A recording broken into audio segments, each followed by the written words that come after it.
So welcome back to the Diary of a CTO. My guest this week is Peter Rossi. Peter, how are you, my dear fellow? Yeah, very good, thanks. Good, lovely to have you. So Peter, by way of introduction, you are a highly seasoned CTO with more than 2 decades of experience under your belt in tech.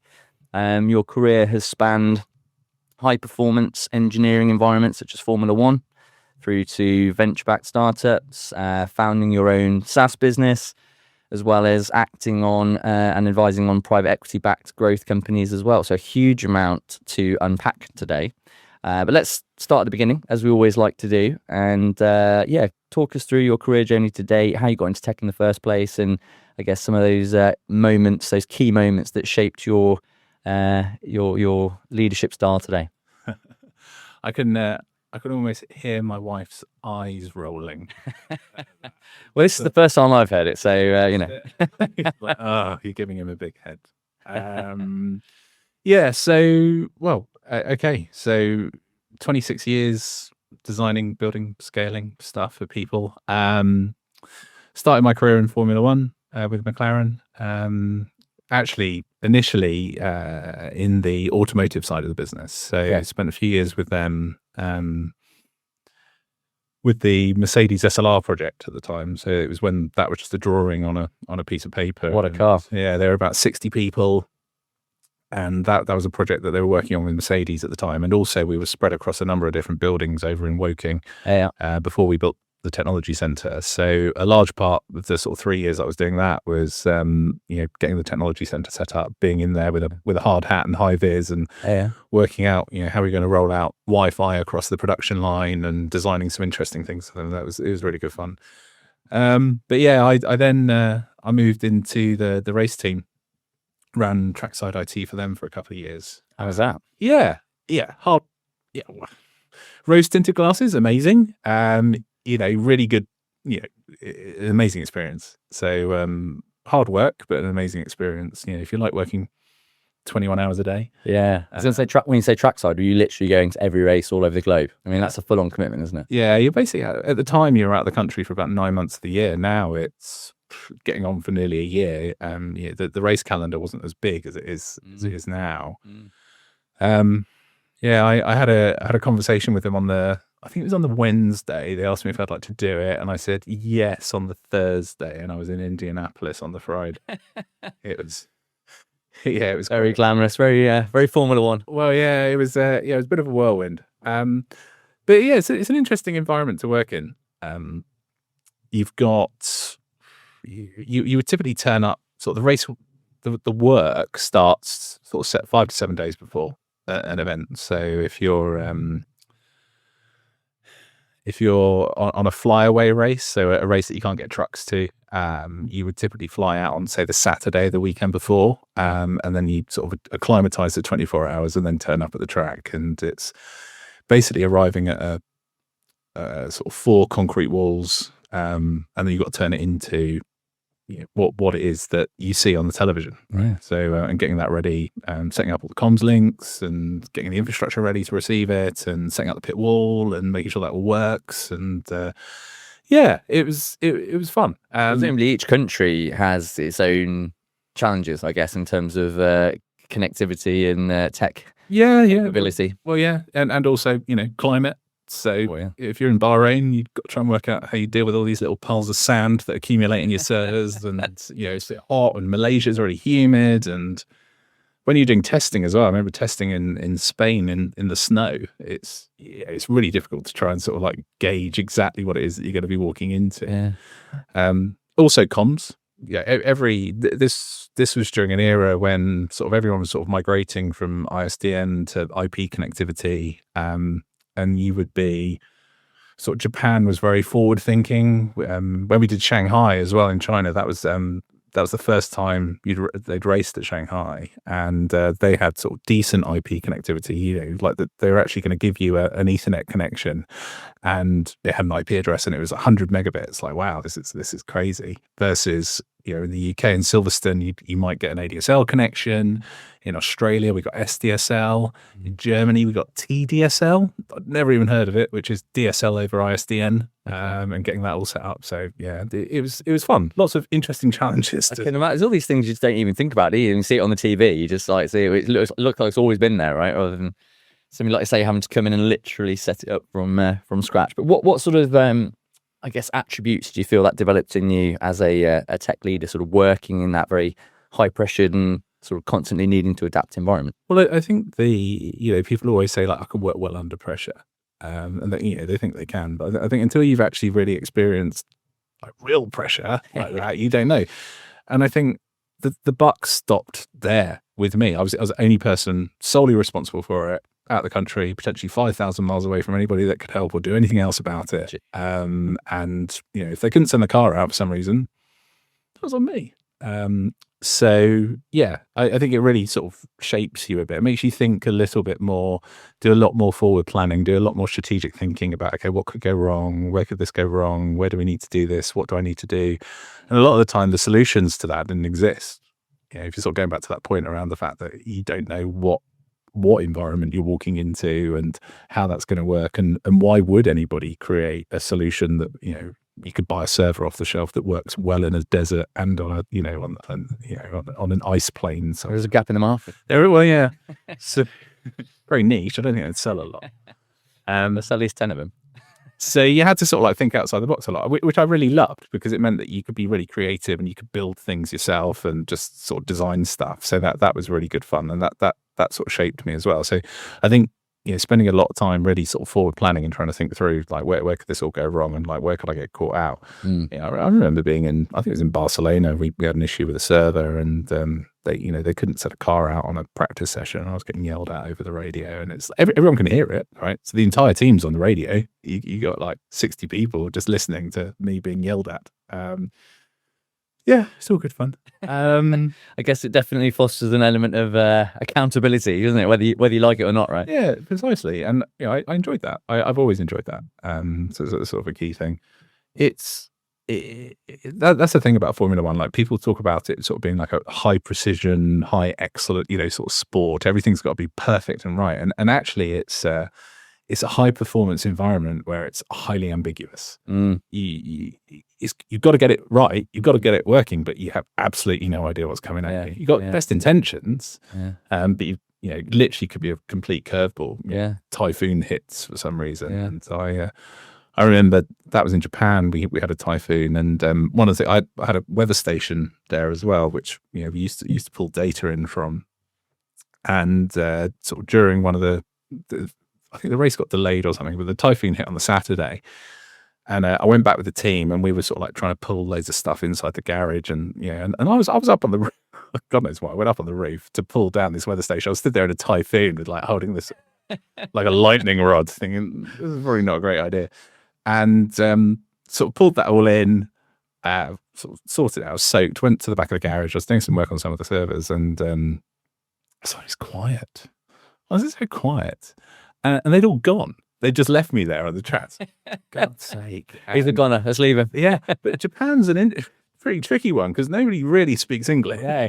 And the written word doesn't make sense to them either. So I managed to sort of find my way out and get a taxi. This guy was like, where are you? I don't know. We through sign language and driving around, I eventually spotted the hotel, and we made our way back. It's funny stories. Yeah, absolutely. I guess by the very nature of the sport, I mean that's inherently what it is, isn't it? Like constantly changing regulations, constantly changing rules. Every year it's a new challenge to surmount, isn't it? And it's certainly from my 20 years in recruitment, a lot of people I've spoken to in the tech world, they definitely see the F1 world as the kind of holy Shangri-La, and ultimately where they'd love to end up. It's just really interesting to hear somebody that's obviously got lived the experience of it. So when did you decide that, as glamorous as the F1 world was, that maybe that it's time to move on to pastures new? Yeah, well, I'd done a couple of years in it at the time, and although it was fun, sort of missed sort of friends and family and having a bit more of a stable life. Even with being out the country, even when you were back in the country, quite often I'd still find myself at my desk at like 3:00 in the morning working on something, just trying to and whilst it was fun and loved it, I thought I'd just try and do something else, really. At the time, I one of the benefits of it is you get to meet a lot of interesting people. I remember being at a bar in Monaco chatting to some hedge fund people at the time, and I was sort of talking about trading and how I'd always like to.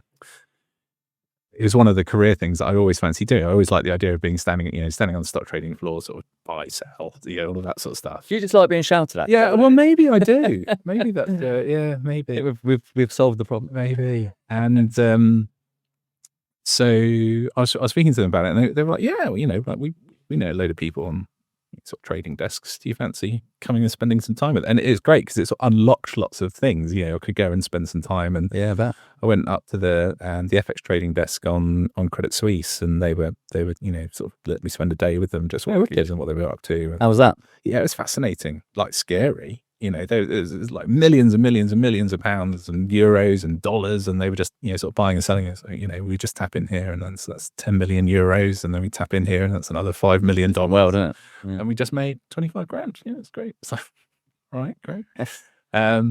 Yeah, but I then ended up. I sort of went off and worked for a couple of different companies, sort of in the managed service space, and then went into doing some consulting for Conchango. Went on to become EMC Consulting. So we worked on a number of really interesting projects. Lloyd's TSB ShareView, Tesco's Digital. Tesco's went off into this weird world where they decided that they wanted to sell MP3s for a bit. Oh, really? Yeah. Right. I don't remember that. I know they did literally all everything in tech at one point, didn't they? In the early 2000s, but I didn't know that. Yeah, that was a weird project. RiverIsland.com. When they were a bigger brand than they are today, reading their e-commerce site. I mean, Conchango got involved in loads of really interesting projects, like Marks and Spencer's. They redid John Lewis. This was at a time when sort of big department stores were really starting to realize that actually online was bigger. John Lewis was a really interesting one where they built the new e-commerce site, and then inside of, I think it was 6 months, it overtook their flagship store on Oxford Street for sales. And that's sort of when they realized this was sort of like the turning point in the industry. Yeah. What year was that? Do you remember? That must have been about sort of 2006, 2007. Wow. Like that. It's a while ago, like 20 years ago. Yeah. Oh, well, that's a crazy thing now, isn't it? Time seems to be flying. Yeah. 2007 doesn't sound like 20 years ago. I know. But it is. Tell me about it. Yeah. So yeah, did some interesting stuff there. I then wanted to get into sort of the VC space. So I'd always loved the idea of building a company and doing a tech startup, and you'd seen all this stuff going on in Silicon Valley, and it just looked like fun. I just wanted to be involved in it. Didn't really know how. I had a friend that was an investment director at a small VC fund. So I spent a lot of time talking to him about it and picking his brains. And he said, look, one of the problems that we've got at the moment is we're investing in a lot of companies, and it's really 50-50, particularly tech companies, as to whether or not it's going to work. So we, it'd be great to get your views on what they do. We haven't got anybody else that can help us to say, do you fancy having a go? So yeah, that's fine. Let me go and speak to them, and I'll write a report, and you can have it. I won't charge you any money or anything for it. I'm just interested to see what it's all about. And they said, yeah. So the first thing that happened that I remember it really well. So I get this link, an email sent to me, and it's an invite to a Dropbox folder. And I open that up, and inside that Dropbox folder, there's a pitch deck, there's the CVs for the founders, there's financial plans, there's an investment memorandum. So, this is great. This is the stuff that I want to see. And yeah, it was really fascinating seeing all of it. So it's not just the tech side of it, but sort of like, what does a good pitch deck look like? Absolutely. Yeah. What how do you do the financial modeling for a startup? What does that look like? What are the backgrounds of these people that are doing it? And they all vary wildly. I've done hundreds of these since, and you start to see which ones are going to work, which ones aren't, who's got the right mix of people and skills and tech. That's really interesting, actually, because like you say, the due diligence piece is huge, isn't it? It's such an important part of the investment process to get the right advice and have the right person overseeing that.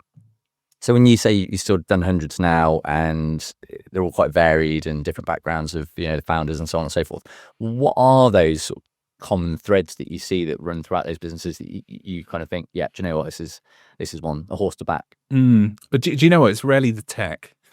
It's the irony. Yeah. Sort of the tech you can translate the risk, right? And the thing is, I think you've always got to be really pragmatic about that. And people can get really defensive about it because it's sort of, it's not we're not following the latest best practice, and we haven't got this, we haven't got that. It's like, yeah, I know, but you're only one person. Don't worry about it. The more important thing is that you've actually somehow managed to apply this to some sort of commercial strategy, and you're getting some traction, right? Yeah. So what is it that you're actually trying to achieve, and then sort of work backwards and forwards from that to try and understand where your risk is and where your scaling problems might be. A lot of it is, and it depends on the stage that business is at. If you're looking at real startup territory, real sort of seed funding, it's going to live or die on its commercial traction. So whether or not it gets product market fit, you need to look at what signals they're already receiving there. Do they already have people lined up to buy it? Does their commercial modeling make sense? Have they really thought through their pricing strategy? I find pricing strategy fascinating, and a lot of people think, well, it should be easy. You just set the price. It's like, oh my god, no! It's such a. I had it described to me as a high net worth guy that I used to do a lot of work with. I still speak to him. He said, no. Pricing is a weapon. Pricing is a weapon. You use it to control your customers and what it is that you're trying to make them do. Interesting. And it really is.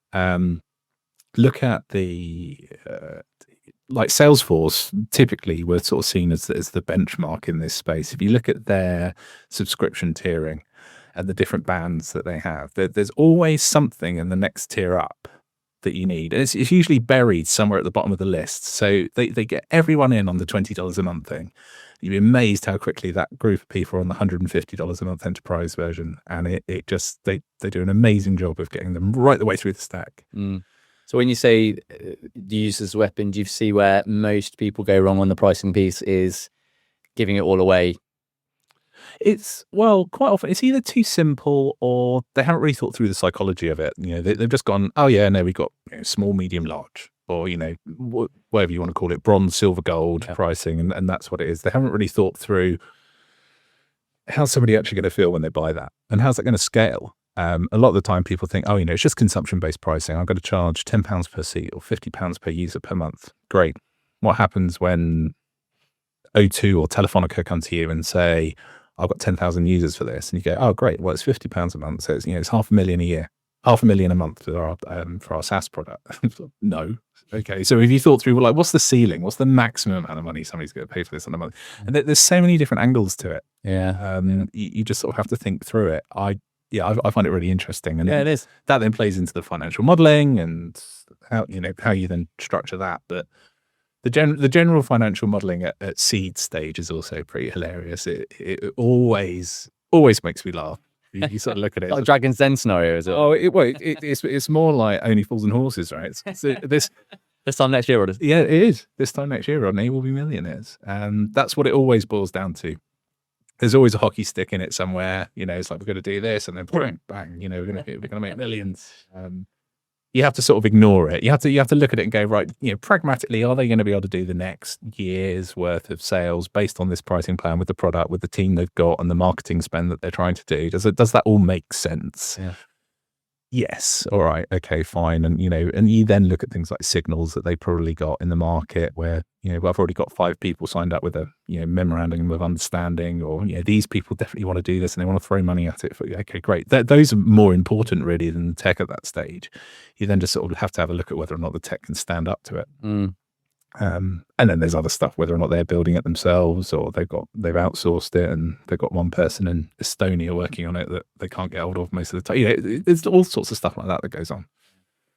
So yeah, I really loved it. I found it really fascinating, and I suppose it gave me a lot of experience of seeing what works, what doesn't, how to build a pitch deck, how to build a financial model, all of that stuff.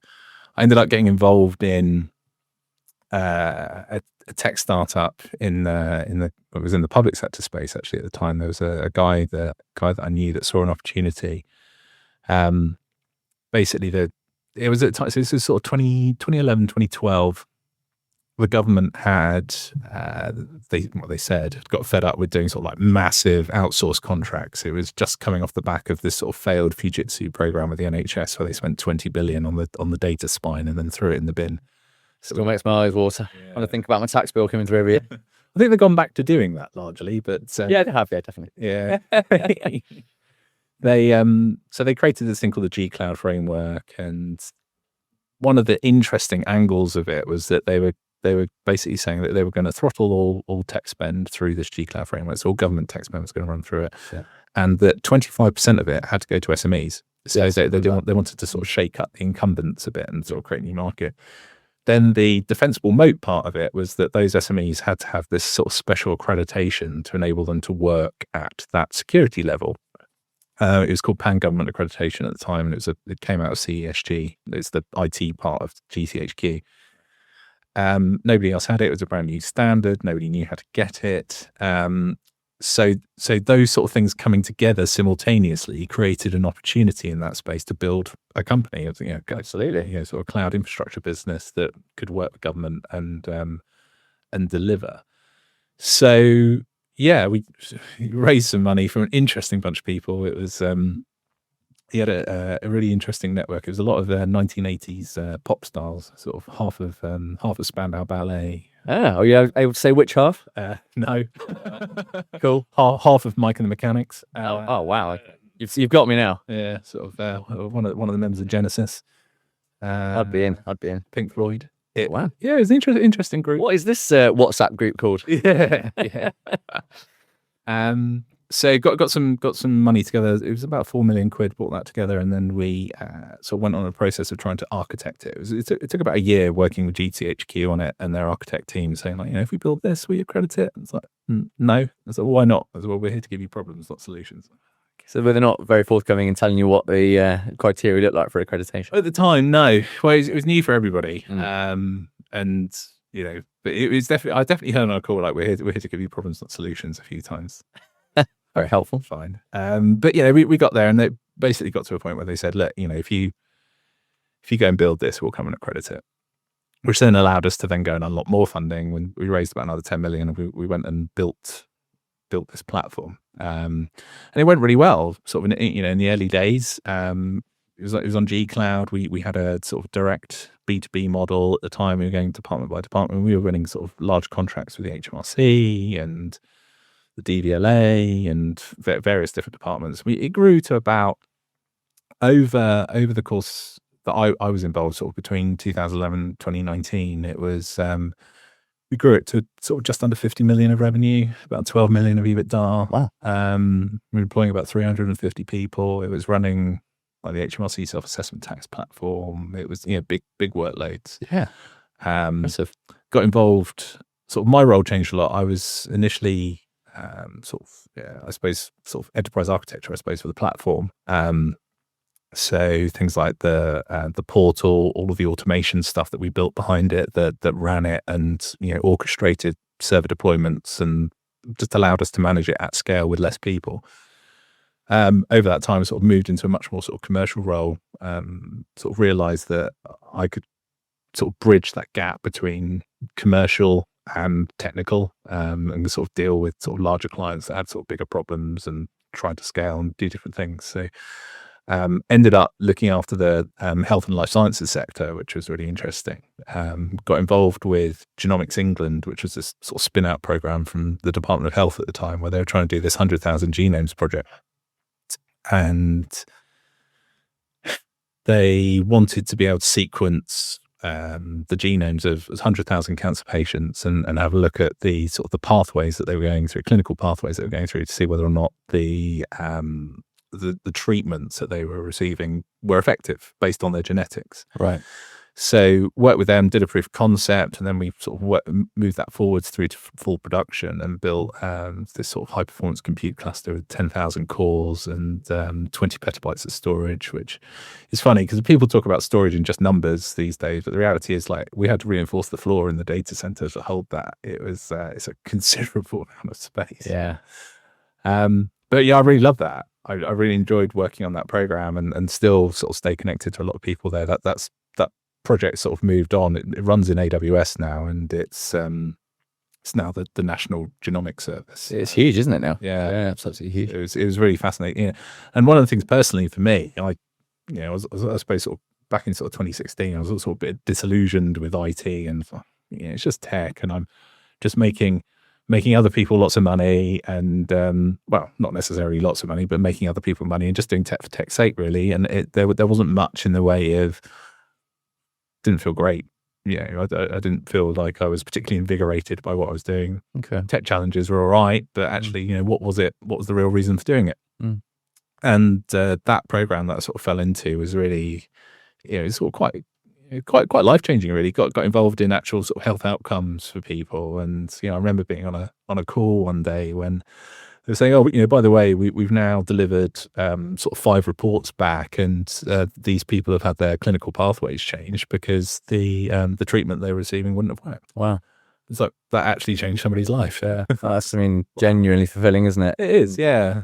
Yeah. So that I love that program, and still sort of quite involved in that space. Right. So yeah, I sort of 2019, I helped UK Cloud sort of get through its sort of final VC round, and decided that it was time to move on. And I sort of on that journey, I've been building a SaaS platform, sort of separately aside to it, so sort of help people achieve and manage ISO 27001. It's like super sexy. Oh yeah. Everyone loves but needed ISO certification. Yeah. Well, particularly coming from a tech company, the last couple of companies that I'd come from, we'd all had to get it because it was required to be able to supply in that space, and getting it's a right pain. So lots of documentation, lots of spreadsheets, lots of people, and then that's just getting through your initial certification before you then go into surveillance, and it just goes on. So actually managing it and running that process is a bit of a pain. So created this platform. And I decided that I was going to go and spend some more time working on growing that. We'd sold some interesting clients. I had a deployment with the government of Monaco. I went and back to Monaco again, eh? Yeah, well, I did. I thought, I'll take a day trip out there. If I must, I'll come and deploy that. My wife was like 32 weeks pregnant on a second, and I was like, I can't go out for a long time, so I literally did a day trip, and which then allowed me to justify taking the helicopter from Nice. Oh, of course, Monaco. Yeah, it was like when in Rome, please must, or in Monaco. Yeah. So did that, but it was growing quite well internationally. It was benefits of ISO. It's an international standards organization, so everyone uses it across the globe. So a lot of markets to sell it into. And I was exploring some partnership opportunities because channels are always a good way of selling. You can sell it once and people buy many times. So I was talking to some certification bodies about it, and we're not competitive. Your customer is my customer, vice versa. I've got some software, you offer certification. Let's see whether or not we can work together. And those conversations went well. And then one of them that I was talking to said, "Look, this is what we want to do, but actually we'd rather buy you than partner with you." I was like, "Oh, okay." So that was a private equity backed group that was doing a roll up in the certification space, right? And yeah, so my plan, sort of sold the company to them, went through that process. I sort of very flippantly go, "Yeah, we sold the company to them." Like, yeah, that was a really easy process, and I bet it wasn't, but it's a nice headache to have, isn't it, when you get approached about it? Wasn't at all stressful at all. So yeah, we did that. That was a journey. And it was fun. I got to tick off exit on my list of things that I wanted to do. Just on that was because I think, like I say, it's obviously, I know you're being very humble when you say that, but it is. I know, speaking to many founders that have been through exit, it's a particularly tumultuous and fraught time. But were there anything? What was the kind of most difficult part of that process that you just didn't anticipate going into the exit? Well, there's lots to it. All of it. All of it. And then, I went on to end up getting involved in, fast forward a little bit, we did 22 acquisitions over the last 4 years. So I got involved in the buy side of it. And it's all about people. ultimately is. It's all about people and emotions and managing people's expectations and trying to. You have to think. You have to think strategically about what people are going to do, where they're going to go, what they're going to, and what saying things to them is going to do. So everyone's very different, particularly when you're acquiring founder-led businesses, like as founders. It's I don't want to swear on the podcast, but you can, it's fine. Okay, yeah, there was quite a few of my friends that were sort of working in VC, particularly at the startup end of the scale. It's always fucking founders. It's because it comes from the right place, right? The reason why these people are founders and why they've started a business is because they are, they've got an idea and they're going for it and they believe in themselves and what they think is right. And that's what they got to do. But every one of those is slightly different. They come at it from a slightly different angle and they all want slightly different things, whether it's, it's money, power, recognition, all of that sort of stuff. And you have to sort of navigate the emotions that go with that. Absolutely. And you have to look at the reason why they're selling. Is it, they've built it and they just want the money and they want to get out, or they want the business as it stands to sort of live on and have a legacy. They wanted it to go to their kids, but their kids aren't interested. Or they want it to sell, but their kids still have a job inside of it. That's all sort of, it's a difficult thing to navigate. And deals fall apart for a number of different reasons. The other thing, just in general about this, that I find really funny. When I first got involved in this, and I think everyone falls into this trap. Everyone thinks that you're sort of ingrained around sort of when you get a job and you sort of move forward in your career, and sort of like the higher up people are, or, it's much more professional and they're very considered and people, really know what they're saying and all of that sort of stuff. And nobody throws wobblies, nobody throws their toys out there because that's unprofessional. That's exactly what they do. At that level, it's much more playground tactics than anything else. So people throw their toys out of the pram all the time.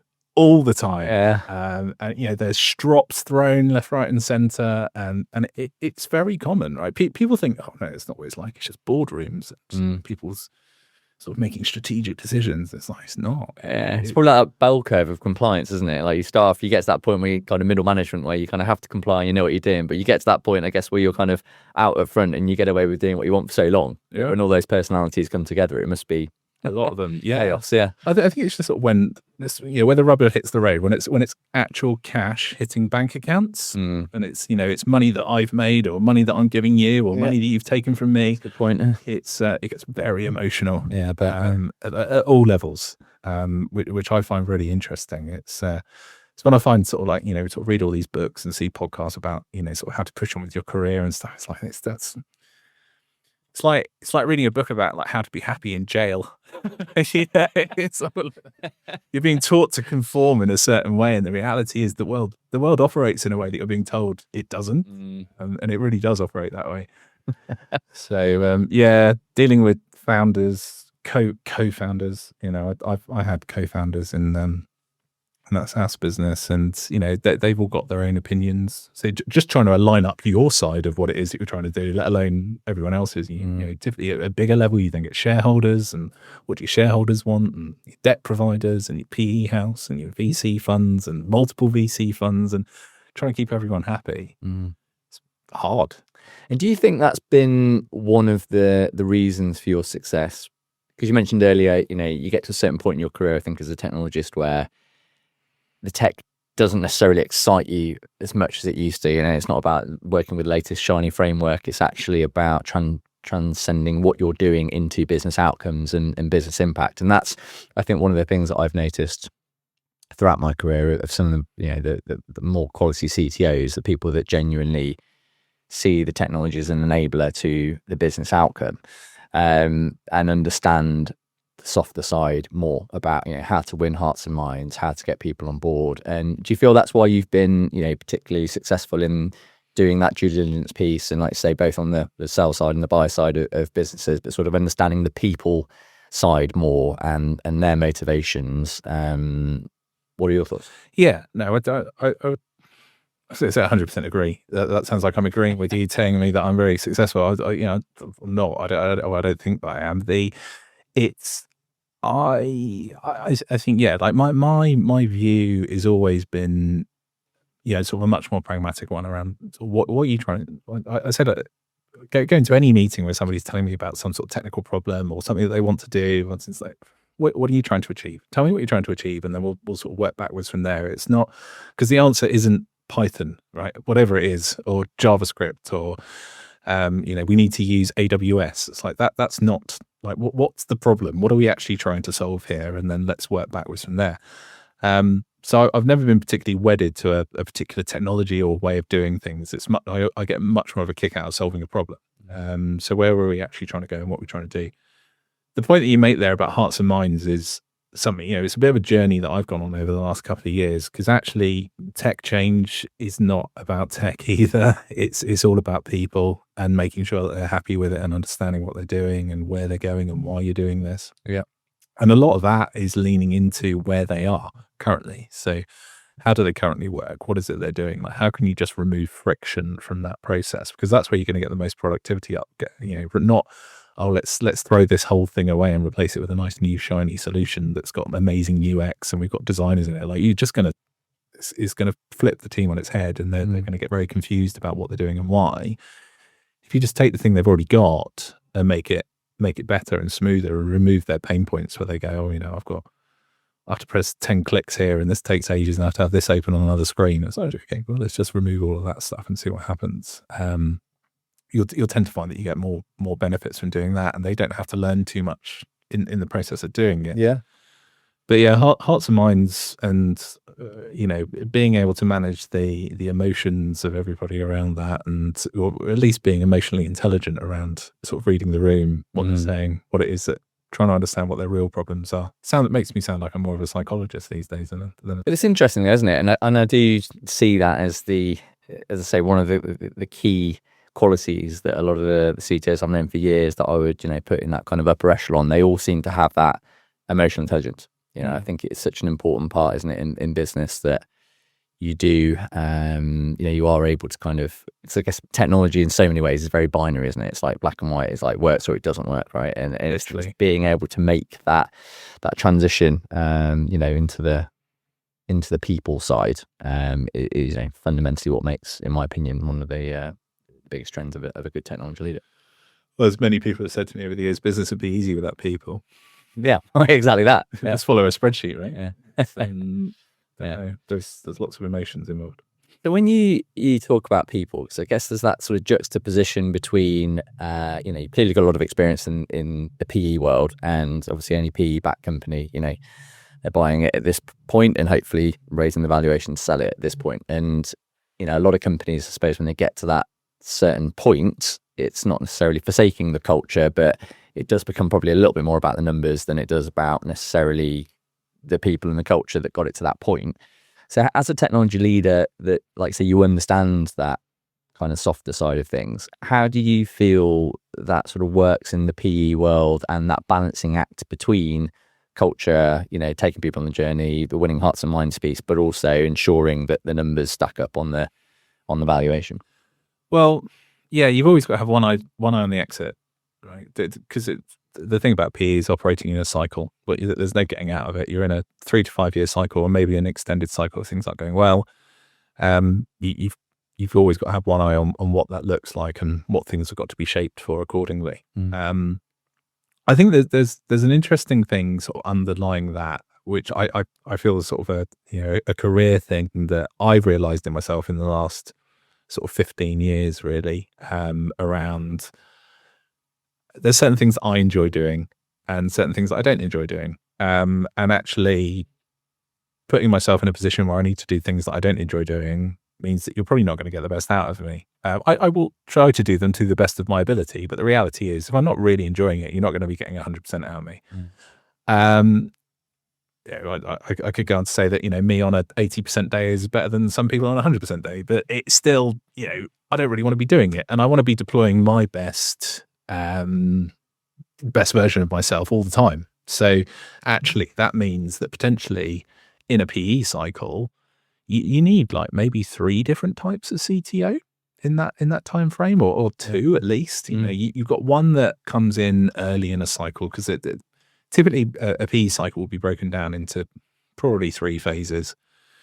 You've got the initial investment cycle. So, cash has come in, business has been bought, you've got your debt providers on board, you've got a war chest to go out there and let's start acquiring, right? So, or you're either acquiring or investing in the business, whether or not you're going to grow through acquisition or you're going to grow through organic growth. And in that phase, there's going to be a lot of change. And you can't plan for exactly what that change is going to be. You might have a great M&A strategy, and our origination strategy is that we're going to go out and buy companies that look exactly like us, and it's going to be easy and we're just going to integrate them. Reality is no company out there looks exactly like another company, and that's hard work. I can talk about that another day. But having to deal with that ambiguity, you don't know exactly what's coming. You've got a rough idea where you're going. You've got to try and bring it together. So sort of the first couple of years is a bit of a messy thing for any PE cycle. You then have what's typically well known as the messy middle. That's when, right, okay, we've done all the acquiring and investment that we're going to do. Now we need to somehow sort of invert this, slow down our spending and turn it into a really good EBITDA outcome so that we can sell on a good multiple. And that's again a different sort of strategy. It's a different sort of role. Turning that into something much more stable, where you're not constantly trying to work out how we're going to bring in this new thing. It's actually how do we just take what we've currently got today and just keep it stable and get it to a point where it's just steady state. It's not it's not confusing. It's not taking out loads of time and effort from people, and we can just get as much cash coming out the other side of it as possible. Yeah, that's a different sort of strategy. And then also on the other side of it is once you do get into a steady state, you are just turning the handle. And then that's not me at all. I was going to say, without being a loaded question, I think I can guess the answer. You probably prefer the first part. I do prefer the first part, and it's why I sort of got pulled into the VC world. I enjoyed working in Formula One. It's high pressure. I'm sort of the 0 to something bit is always the fun bit. It's like we haven't got anything. Let's go and make this thing happen. Yeah. Which I love, and I love the fact that it's not fully planned out, and that you get to be in the conversations and you get to have that sort of think through. Actually, do you know what? Buying this company might not be the right move for us at the moment, or going down that path of investing in this technology or this particular project might not be the right thing to do. Let's go and do that. I've always enjoyed that. Yeah, makes sense. But I suppose the problem with it though is, particularly in private equity, is that sort of the compensation cycles lined up to being there for the full 5 years. Yeah. There's no sort of acknowledgement that you actually might need different people in there. Similar with VC, you get different growth stages. I always used to refer to it as sort of like hitting the rev limiter.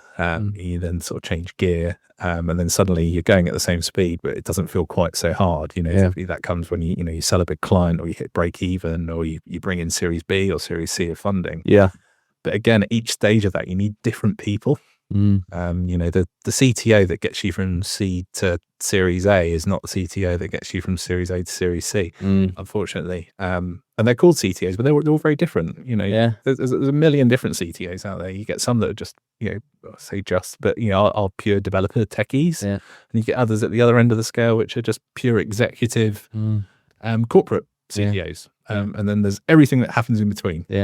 Different sizes of company, different capabilities. Well, that's why I love the podcast. That's why I called it Diary of a CTO, not just to be a mock of Diary of a CEO, but because it genuinely is such a subjective title, isn't it? And so many different backgrounds and skill sets. But to your point about where you are in the cycle, we've certainly seen it with a few PE-backed clients over the last few years, that when you get to the sort of messy middle and beyond, we've actually seen a lot of CTOs take a back seat in the technology function, be looked after by the CFO, where it's essentially just about, like say, turning the handle and looking at the numbers and all that kind of thing on the run out. And I guess it brings its own challenges doing it that way, but that's such a shift in the company mindset, I suppose, isn't it, to actually have the technology function reporting into a financial line. Going back sort of 20, 30 years, hasn't it? And it broke out from underneath finance in the early 2000s, and it sort of slots back in again.